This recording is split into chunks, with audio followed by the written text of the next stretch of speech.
Saint-Esprit qui est de mon Père vous bénisse encore davantage. Est-ce que tu es là? Mais avant d'y aller, je suis très honoré ce matin par un homme de Dieu qui me respecte beaucoup. Quoi qu'il est pasteur comme moi, mais il sait que je suis son chef au niveau de la communauté. Il a beaucoup de respect à mon endroit. Il y en a qui peuvent se souvenir de son visage. À l'époque de la radio Sentinelle. C'est ça, RTS, radio Sentinelle de l'église Bethel. Il y avait une intercession qui passait à midi pile. Et à 22h. Bilombe, il y a Peiro Douana, il y a Bethel, il y a prière Douana Bango. J'invite Yann Zambé de se lever, il va se lever. Il s'appelle Itasepa Yann Zambé. Yann Zambé. Ça vous dit quelque chose, n'est-ce pas? Voilà, donc c'est depuis des années il est avec nous dans la CK. C'est un fils de l'évêque Mukuna. Je l'aime beaucoup par sa sérieuxité. Il aime le Seigneur. Donc il est avec nous aujourd'hui ce matin. Et cette semaine il sera avec nous avec des prières de turbo. Acclamons le Seigneur. Merci beaucoup. Merci beaucoup. Amen. Donc ce matin, je suis venu pour communiquer la vie au nom de ce Dieu que je sers à une famille.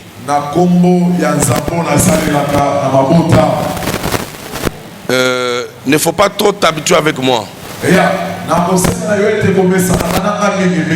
À la manière d'un ami de l'école, d'un ami de l'auditoire, quelqu'un avec qui tu as été à Kinkole, à Kingasai, non, il faut faire attention.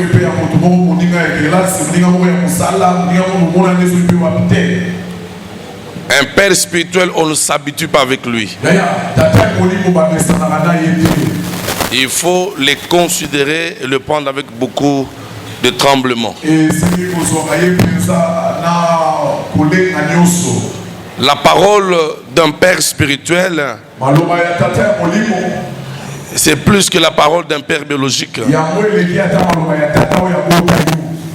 Donc ce matin, je ne sais pas ce qui a été dit sur ta famille, sur toi, tel que tu es là. Mais ce que je sais, ce matin, tu ne sortiras pas avec l'odeur de la mort. Comme oui de Dieu, je déclare que 2022 tu seras jamais surpris. Papa, on ne te verra pas. La mort ne te verra pas. Nous allons prier, écoutez, avec ceux qui sont conscients. Après ici, il y a un couple pour qui une prophétie a été aussi donnée, n'est-ce pas? Vous voulez tuer leur enfant. Vous vous souvenez, n'est-ce pas? La femme hier était entre la vie et la mort. C'est une grosse dame, elle vient de le culte. Ayant raté l'enfant, c'était elle. Elle était entre la vie et la mort. Son mari m'a appelé et dit, papa, mais où est ton Dieu? Je suis avec ma femme. Rien ne marche, le souffle au bout. Dieu est mort. J'appelle Obed, papa Nazola Los. Soda Zola Los. Qui fatigué le rôle à papa Nangaï.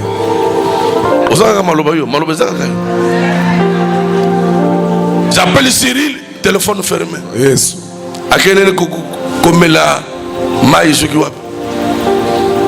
J'ai appelé Jean. Papa Jean. Va avec l'onction que Dieu a mis sur moi. Mais c'est Kende n'est pas quoi on s'embatte. Je dis papa mais ngamoko na kukufa te Kende. Papa Jean de Dieu, Lenda. Kende front.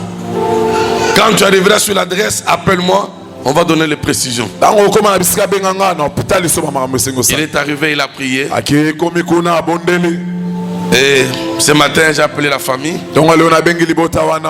Ça a l'air d'aller, je sais que ça ira. La femme est en vie, mais toujours dans les états. Bien aimé, Naza passé Koundé Bembete. Yes, papa. Koundé Bembe. Nous, quand on a dit que nous avons couleur noir, na pembe. Ce qui est au monde, donc voilà un peu comme pour conscientiser chacun. Et ce que j'avais annoncé, ça paraissait comme une histoire. Dieu l'a confirmé chez plusieurs personnes. Comme il a confirmé, maintenant c'est une responsabilité que j'ai de prier pour toi, pour te mettre à l'abri. Et je vais le faire. Car j'ai reçu mandat. Dieu de mon père d'annoncer la vie. Et la vie marchera avec toi. Si tu acclames Jésus, la vie va entrer dans ta maison. Si tu acclames encore, la vie accompagnera tes enfants. Ce matin, je suis venu annoncer que Jésus-Christ est Dieu. Jésus-Christ est Dieu. Là-bas, on ne verra pas tes enfants. Là-bas, on ne te verra pas. Tu mourras rassasié de jours. Tu mourras rassasié de jours. Même lors de l'accouchement, tu ne mourras pas. Pendant les voyages, tu ne mourras pas. Pendant la fête, tu ne mourras pas. Pendant la maladie, tu ne mourras pas. Je suis venu annoncer la vie. Alléluia. La vie. Musiciens, prenez place. Je vais prêcher pendant 25 minutes. J'entre dans les services de prière. Ça c'est jouer avec nous. Nani. Liwa nyonso ba déposer na biro na ngeso bima lelo. Alléluia.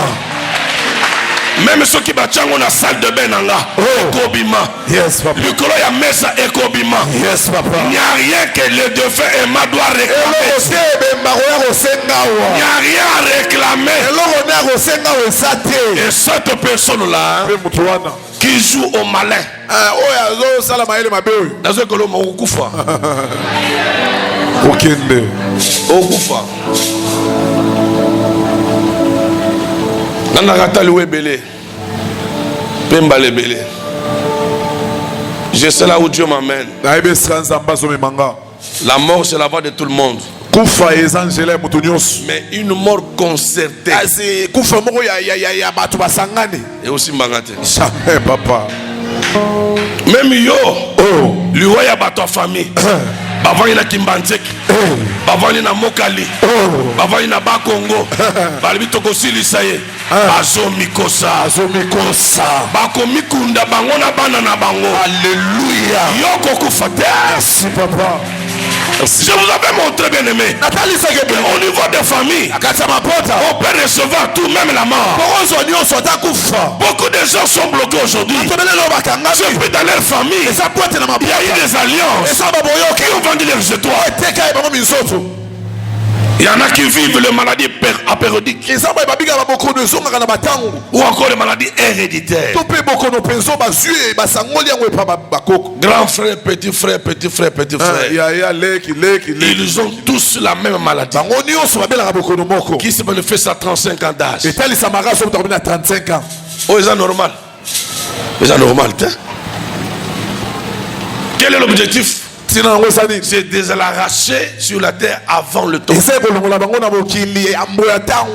je lis la Bible. Je vois un homme du nom de Simeon, avancé en âge, ayant reçu la promesse. Qui disait la promesse?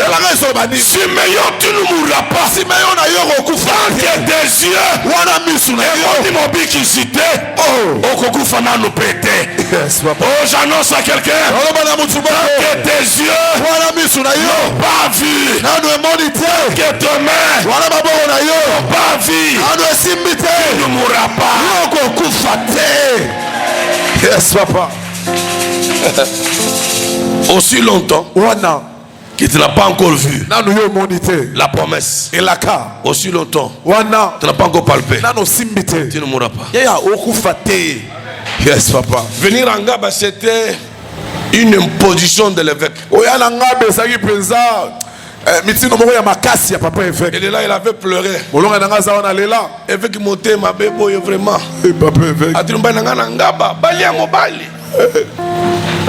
C'était fort pour moi. Lui a dit, Dieu lui a dit, envoie Raymond.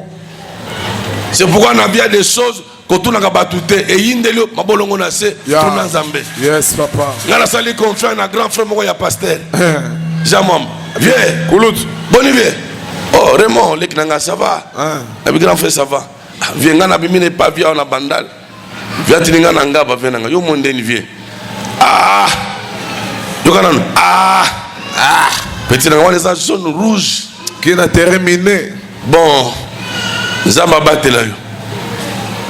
Mais déjà, zone rouge. Zamba batte là. Déjà, il m'a découragé. Allez, j'ai compris que ce qu'on a mis fidèle au col à Yesu, l'ami fidèle c'est Jésus. Il n'y en a pas deux. Si tu l'as, tu as tout. Si tu l'as, tu es en sécurité. Calme-toi, on va chanter un peu avant de prêcher la parole.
Que chacun dise à Dieu, Seigneur, je ne connais pas les réalités de ma propre famille.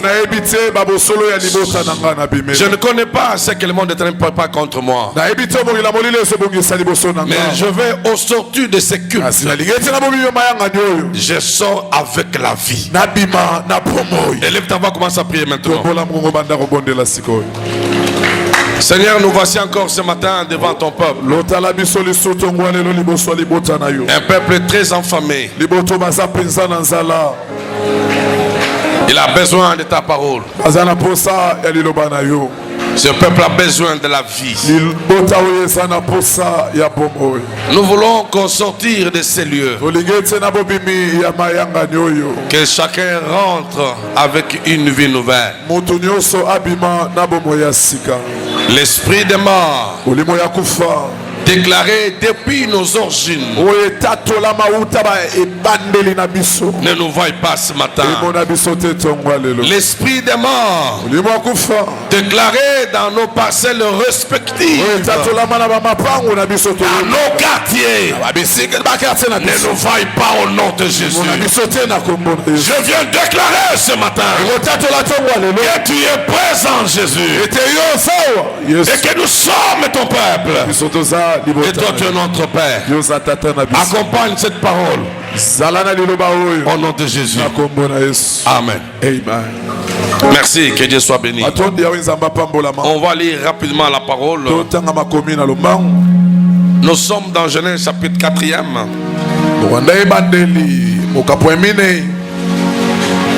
Genèse chapitre 4.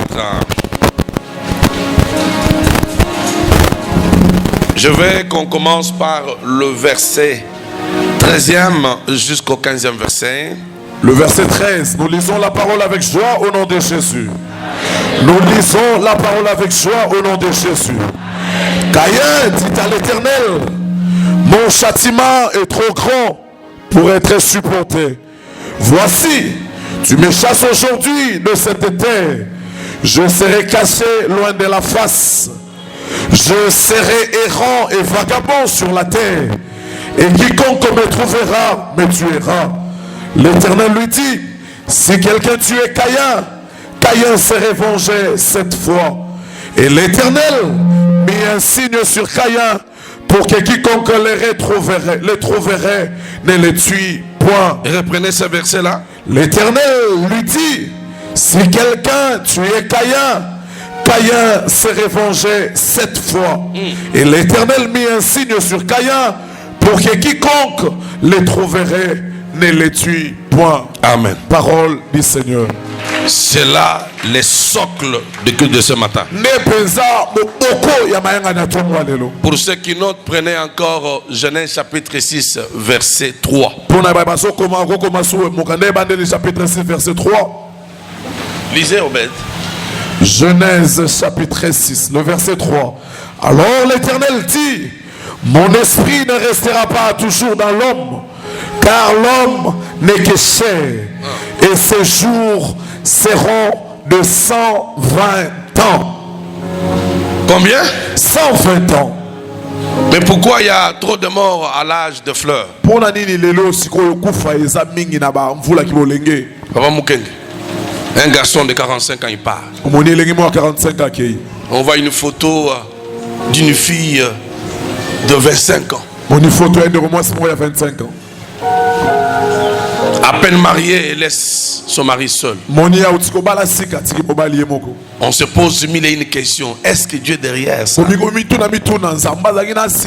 Mais la Bible est claire. L'Esprit de Dieu ne restera pas toujours dans l'homme. Ceci était au fait de le retomber du péché d'Adam et Ève. Au-delà de cette mesure dragonnière, de cette décision de Dieu d'avoir vu que l'homme est là-dessus par le manque d'obéissance, mais il limite du moins la vie de l'homme à 120 ans. Celui qui veut arracher ta vie avant 120 ans, je le maudis ce matin. Qui qu'il soit, je le maudis. La Bible est claire. 35 ans, Moutokouf. 51 ans, Moutokouf. 12 ans, Moanaki. De Yoso Okundi Bana combien? Combien de gens passent par Kouf? Trouvez ça vous normal? Je reviens sur le premier texte. Il s'agit ici de deux enfants, d'Adam et Ève, Caïn et Abel. Quoique dans la suite du temps, la Bible dit que Caïn a connu sa femme Ève.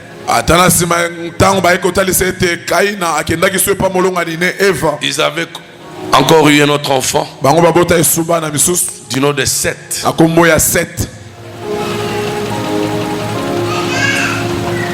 C'était venu combler le vide qui avait perdu papa et maman à la place d'Abel qui était mort.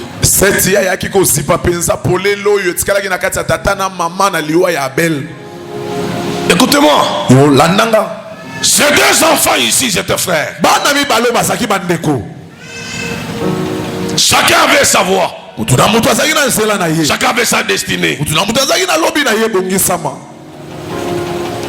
La famille, c'est une structure très dangereuse. Si on la maîtrise pas, on met la bouche ouverte. Moi très bien. Je ne serai pas opaque ce matin. La famille, là où la vie commence, c'est là où on nous a appris à porter le vêtement. Un fils de Pygmée, on lui montre la caméra, il peut fuir jusqu'à se jeter dans l'eau. Tu lui amènes un téléphone Android, ça flash, il peut mourir par émotion. Mais pourquoi? Cet enfant est né, il a trouvé ses parents dans la brousse, dans la forêt, s'habiller de plantes, s'habiller de costards, mangeant même sur le sol, se couvrant le main. Ils ne connaissent pas la seringue, ils ne connaissent pas les comprimés, quelle que soit la gravité de la maladie. On ne les soigne pas de plantes et pas de feuilles. Cet enfant ne connaît pas d'habits. La peau est rocailleuse. Ils ont changé la ligne. Vraiment. Il a trouvé ça. Okoye sepe moulaïté. Vraiment. On a bendé na makoloti eko simba te miko ekemba azamukuse. Pygmée il est comme ça. Donc c'est pour te dire que il n'a rien à changer dans la vie de cet homme. C'est ce qu'il fait là. C'est ce qu'il a trouvé en train d'être fait par ses parents, par ses frères. Au sommet de Pygmée na poto.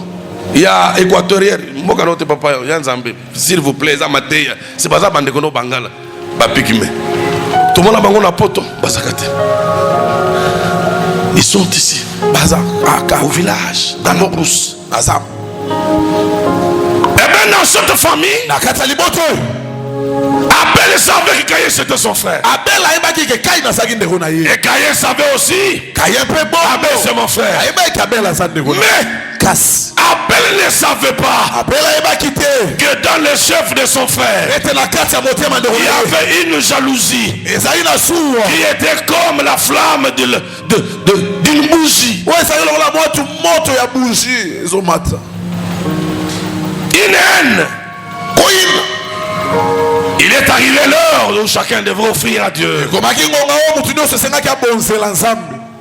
Chacun a pris ce qu'il pouvait prendre. Il a offert à Dieu. Maman, si Dieu te met à cœur de m'acheter le costume, fais-le. Une de mes filles, grâce que Dieu te bénisse encore, elle a acheté une nouvelle batterie pour le groupe. Et les jeunes, il a encore des choses à faire pour sa fille. On a parlé, elle s'est sentie touchée. Je préfère garder mes débats bouche que j'ai. Les $100 ici, je donne à Dieu. Elle aura plus que ça. Amen. Mais pourquoi pour ce qu'elle a fait? Toi tu développes la haine. La haine c'est une expression de la sorcellerie. Ce matin,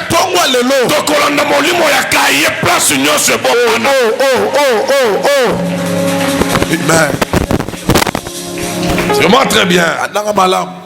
L'heure d'offrir à Dieu est arrivée. Chacun a offert. Mais Caïn constate que l'expression d'acceptation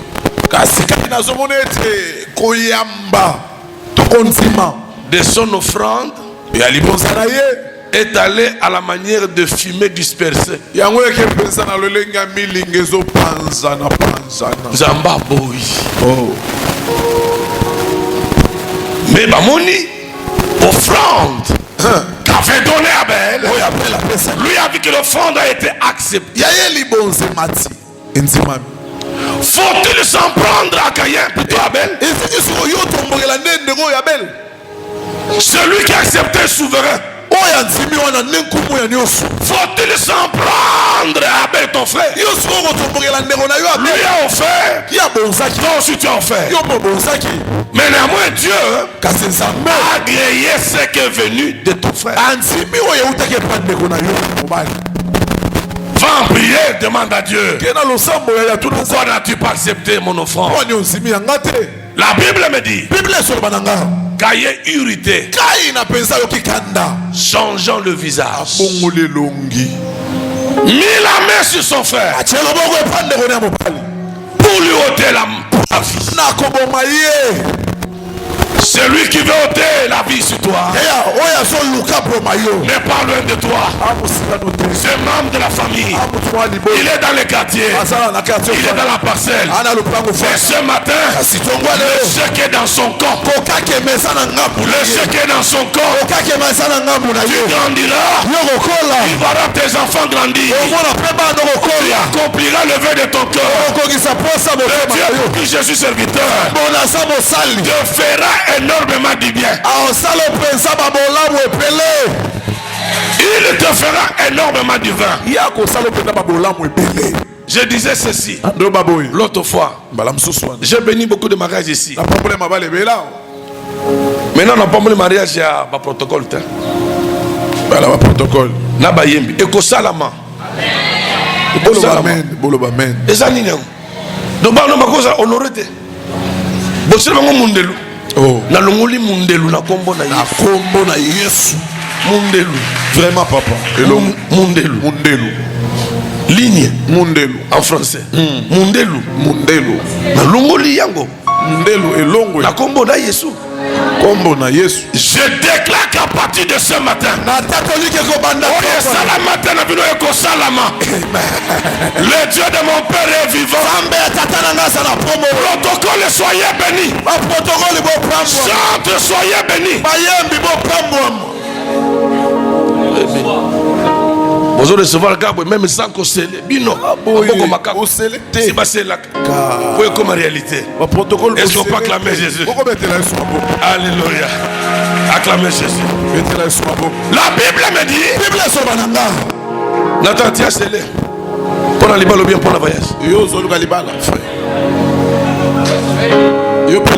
Pour l'ambon. Amen. Amen.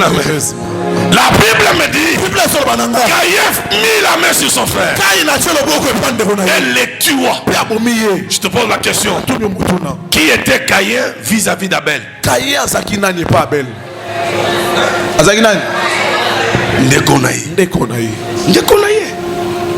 Ndekonaye propre.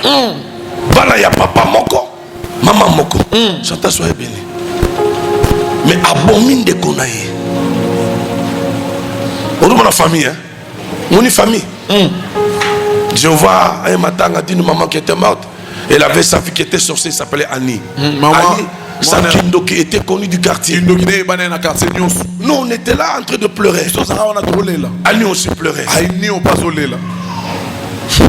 Mais c'est Annie qui avait tué sa mère. C'est elle qui avait tué la mère. Et puis en pleurant, il dit Bako Singaye. Nana Nakosakio. Balaka qui est Bagrad. Mais il voit sa mère mourir. Et nous on a vu le corps de sa mère en train de transpirer comme moi je transpire dans le cercueil. Soit tu maquilles dans les obimats, soit tu dois transpirer. Pendant ce temps, le corps, cette personne est dans une forêt. Entre les couteaux. Même si on t'avait déjà transporté vers un lien de zeï, que l'esprit de mon Dieu aille te récupérer et ramène ici. Si on avait porté ton fils ou ta fille, on l'a déjà bloqué quelque part. Que le Dieu de mon père aille récupérer ton enfant et le ramène ici. Je suis venu annoncer la fête. Je le déclare au nom de Jésus. La mort ne te verra plus jamais. Créé par les hommes, elle ne te touchera pas. Par les dieux que je prêche, je t'annonce ce matin, tu iras jusqu'à 120 ans. Celui qui va écouter ta vie, qu'il soit comme aveugle. Alléluia. Comme mon Jésus. Amen. Comme aveugle. Yes, papa. Il a tué Yaboumi. Abel. Abel est mort. Abel a koufi. Il a quitté le champ. Suivez-moi bien, les amis. Il rentre comme s'il n'a rien fait. Dieu, celui que je presse, il va même dans la profondeur des eaux.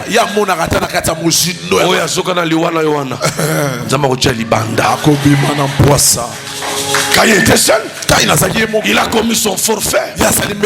Le forfait a réussi. Il rentre comme si de rien n'était. Dieu lui dit, Caïn, où est ton frère? Suis-je moi là? Les gars de mon frère. Non, Caïn. La voix du sang de ton frère a crié du sol qui avalait son sang jusqu'à moi. Comme tu as commis ce forfait, Caïn la terre ne produira plus rien sur toi.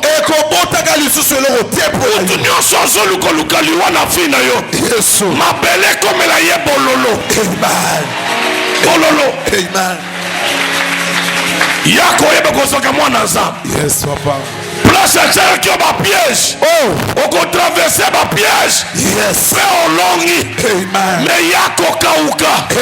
Il ira de sécheresse en sécheresse. Ce que je passe la parole de Dieu.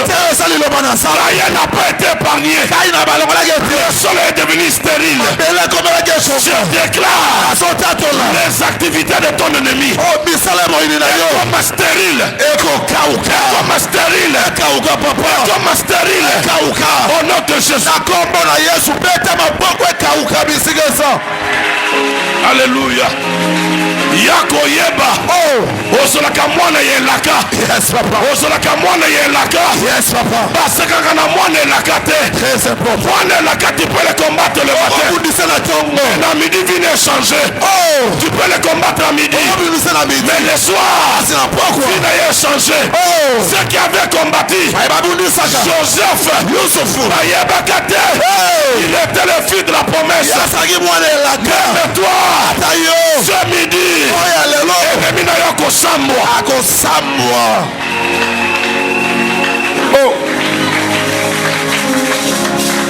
je parle à quelqu'un. Est-ce que tu es là? Il a quitté le sol. Il a quitté le champ. Tu avais vu cet homme-là. Tu as tué ton frère. Pourquoi tu l'as fait? Ok, maintenant là, je déclare les sentences. Les sols qui te payaient là ne donnera plus rien. Zakana bato simbiye okauki. Eza lokola yo. Oya ko simba yo. Yes. Aukauka. Merci. Zakana bato okréé bitumba. Attends les lotés. Même après 2 ans. Oko vu ba film. Oko regretter pourquoi la bomisa qui. Je vous dis la vérité. Il y a les hommes et des femmes mystères. Quand vous êtes sous l'alliance du Dieu de mon père, vous êtes devenus des intouchables. Des intouchables.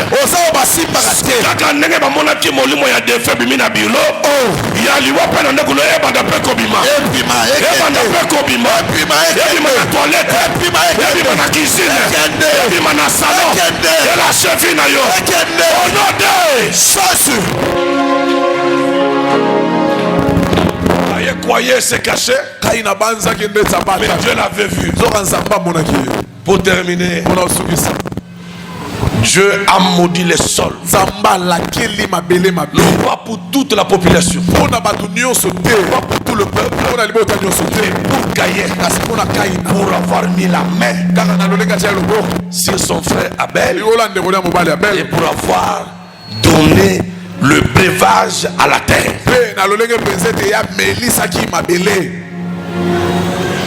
Mabele botaki susute. Oh. Oh. 1. Mabele botaki susute pour nayo. 2. Okoma vagabond. Oh. Oh bakino balobaka na Molière TV ntela. Oko waya. Oh. Omoni muto zo linga sima makila na yo. Ou soit ta sima makila ya moi no moko kufa ça fait longtemps. Quand tu penses à cet enfant, tu as des fois de peur. Bien aimé. Muto wana kaka suka banda kana samo kilote.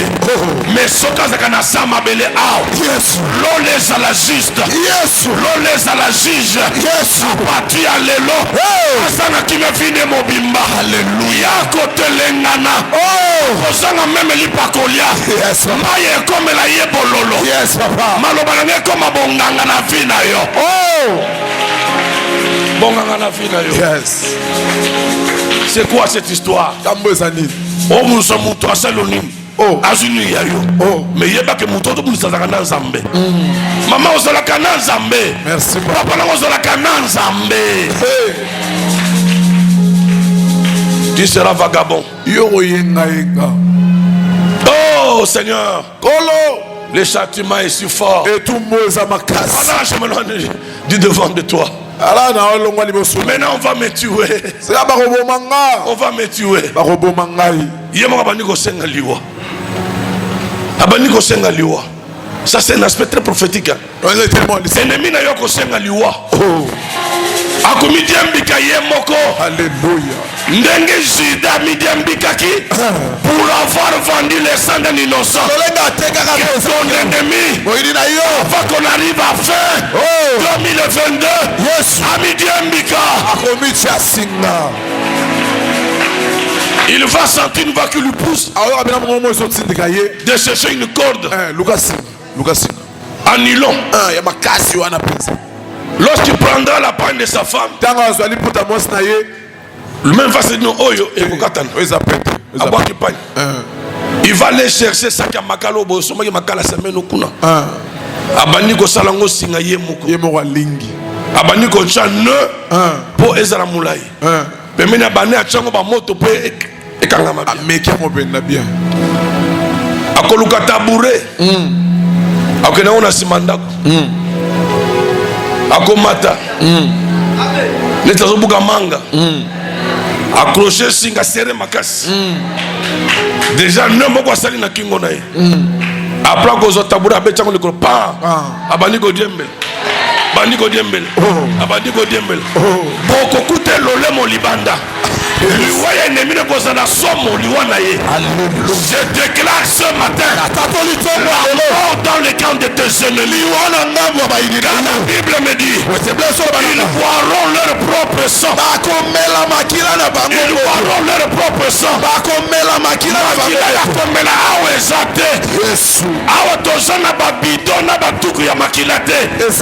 Ennemi na yo, ya famille na yo, akomela makila na ye. Na yabana na ye. Na sosa kama loba lokola mosala nzambe. Lokola mosala nzambe. Avant yo kufa. Oko vivre ba promesse nzambe na vie na yo. Amen. Amen. Nana eko sala maseka na tongo hotel. Vraiment. Na ye mosala ya oya benga ngai. Yes papa. Et je suis en train de confesser Et ce que je confesse, l'eau les a prouvés. Yes, yes. L'eau les a prouvés. Yes. J'ai une colère sainte contre le monde des ténèbres. Je vous montre bien le mec que Dieu a parlé. Ça aurait été un montage. Si c'était moi-même qui habite. Même si c'était un montage. Je le ferai pour gagner quoi? Pour la montagne. Mais voilà comment Dieu confirme d'une manière isolée. Micheline entre là, tremblotant. Donc moi je parle, mais l'esprit de mort était à mon nez.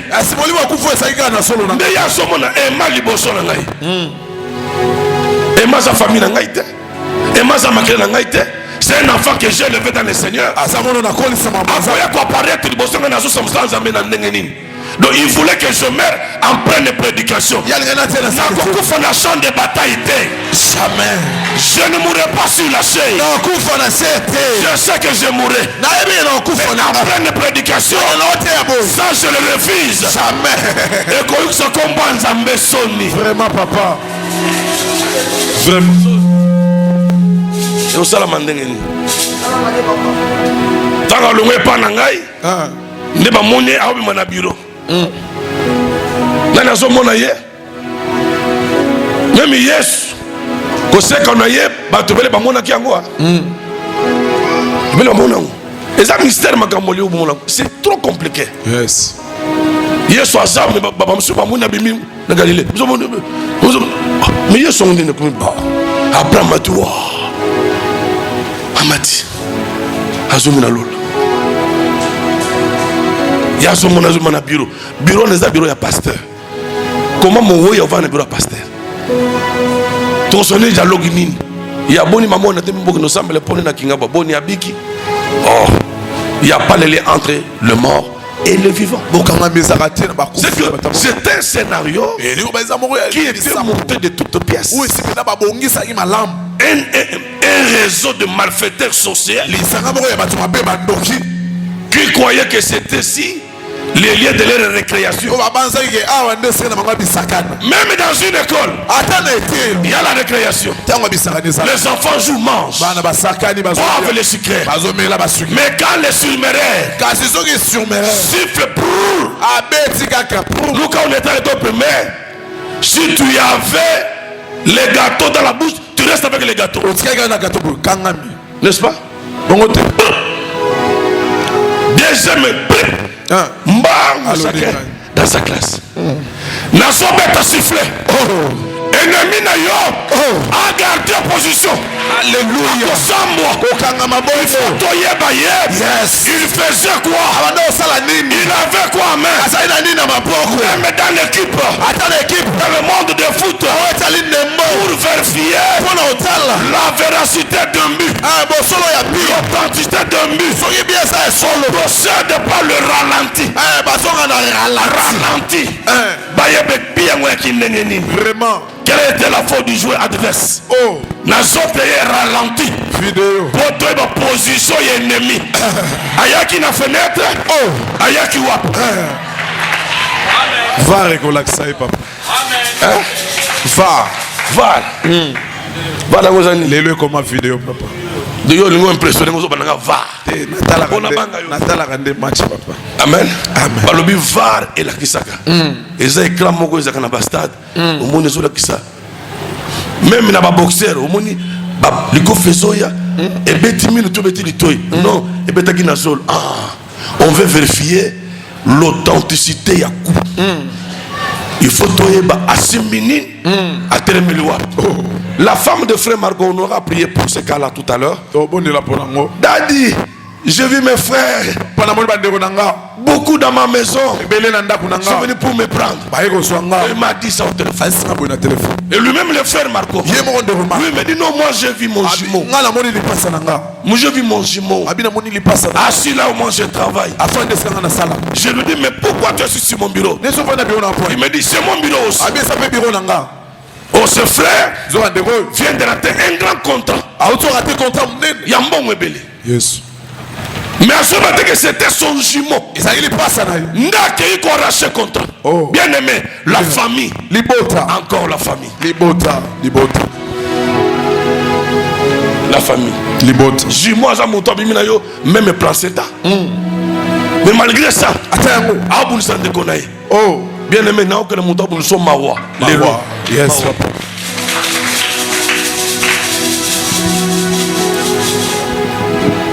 C'est pour dire que na komi na suka. Te komi na suka. La Bible me dit. Caïn a pleuré. Caïn a léli. Oh Seigneur. Polo. Maintenant na kosuka wapi.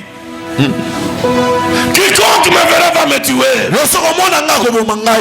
Écoutez, ce monsieur avait commis un forfait mortel. Il a tué son frère. Dieu frappe le sol. Il le rend errant. Quand il a pleuré, Zamba yokele mabi boyo. Mutoko mono auboma yote. Mais mabele ko futa yote.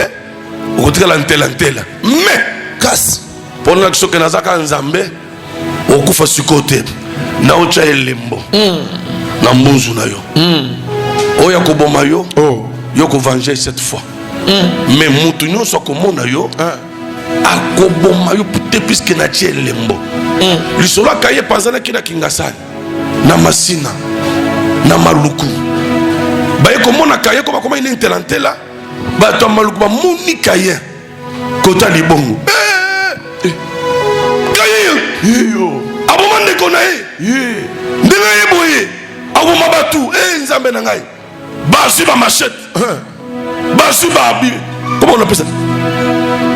Les personnes.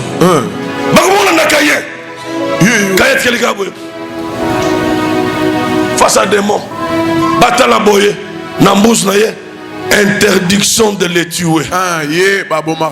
Balamoko et pas sur les couilles.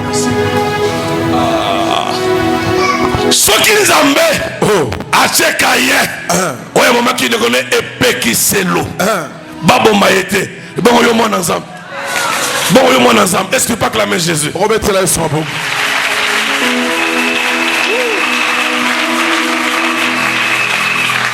Akimi Maluku bien aimé. Il se retrouve à Kingaboua. Quartier Pikapende. On en vient encore ce garçon. Ah, voilà Caïn. Il a le sang de son frère. Il s'approche avec les tungles. Wana bayanke betike bayo to bare yo na quartier obara mututi obara petit na hote to fide na olelo yo ke bayo nyama moko boy batala boy interdiction de tuer yeba bomara été tungu le ko inase. Ça c'est un mystère. Ouais ça ma bomba mi lelo à ma qualité de ton père lo la tata na yo nazo cha étiquette yes liwa ya bato comme on a été. Amen. Ce qu'on dit mais salami. Amen. So moni ko zondi mangate on est dans master na yo. Porte à Paul kende na Saint Gabriel. Non héros sangwa silisimes. Zwa moto kende na kinto dina sayo. Bunku. Kende ko héros bazana nous comme tu ne crois pas ce que je te dis. Vraiment. Mais si tu es celui qui croit aux paroles de ton père, acclame Jésus ce matin. Alléluia. Interdiction d'être tué. Il y a même moi qui te parle. J'ai avalé du poison. Moins de 2 fois. Comme Dieu m'avait dit. J'ai encore à faire avec toi. Moi, je l'ai poison tout n'abatou. Ah, pasteur, t'as un mystique. Même yo, bakobengo nganga. Puisque liwana bangwe kotenda. Ezongeli bango. Yes. Baosolo ba piège. Baolonga yote. Yes. Atomoni na bitumba loboko community bi elingelenga. Moto abi film et action. Acteur. Atamaki bimina solo. Asimbi miracle. Suka suka telemaka. Même yoso telema. Na yoso acteur. Oza acteur ya famille na bino. Oya créer bitumba contre vie na yo. Ayeba que rester quel contre l'acteur de la famille. Alléluia. Le véritable acteur. C'est Jésus qui vit en nous. Comme lui est en toi. Tu ne seras jamais renversé. Jamais renversé. Jamais renversé. Au nom de Jésus. Quelle est l'étiquette qu'on a plaquée sur toi? De la mort? Nazo vuzo lango sikoyo. Alléluia. J'ai pas une nouvelle étiquette. Amen.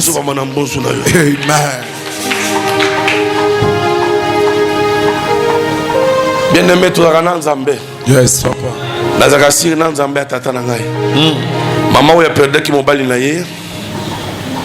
Na kenda na masina, papa ne me laisse pas. Na komiti na masina. Na kenda na bango. Na defema. Tina masina. Biloko na sombaki. Avant bazana mobali na ye, famille mobali. Todo joie. Na bisi soki bakozo tika bango bazo nyoso tika. Zambaza. Tika bango bazo. Ils avaient planifié basa les kata na cimetière. Yé yazana bomoti yé. Balungi était. Nana ko de doit se ngulu teka pona ki ne plaisir ko ngulu makaka. J'ai brûlé mon carburant. C'est que j'ai engagé Dieu dans ces combats. C'est comme ce matin. J'engage les dieux de mon appel. Yes. Donc on voulait une fois de plus que à Sekangaba son corps que le drapeau soit berne. Il y a un drapeau qui tient assez. Nin Akoufilusus. Comment voulez-vous les passants? Passo à Oumelia, à Daïté, à Oumelia. Donc il y a eu une communication entre les gens du quartier et le faisaient des coups. Comment voulez-vous accepter? J'ai invité un peintre pour aller mettre la peinture puisque je suis en train de faire un grand panneau. Il y a l'ancien panneau qui est là. J'ai envoyé qu'on repeint ça. Le monsieur qui vient pour repeindre, a bloqué. Nous sommes le moment où a boutika matata suka koya kufi. A bukani. Pasteur et moi na kaluba na mbongo. A otinde na porte ba soigner kuna. Yo ka le maloba. Ya batwana. Ya quoi? Boutika mataka ka tasaka a bukani. Ye kaluba na mbongo. A otinde na porte. Ngai moniscote Banque mondiale.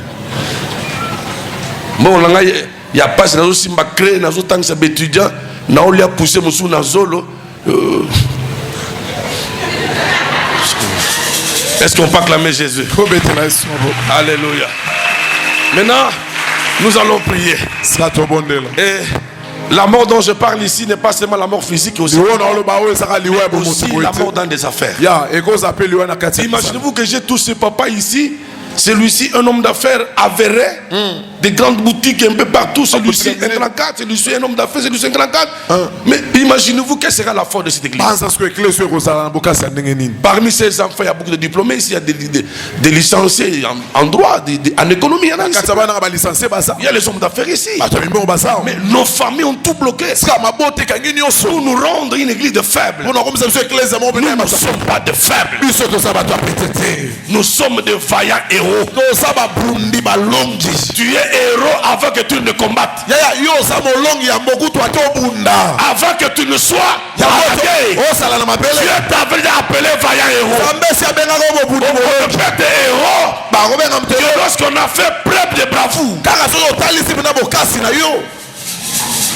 Dans ce combat, tu es vainqueur. Musique.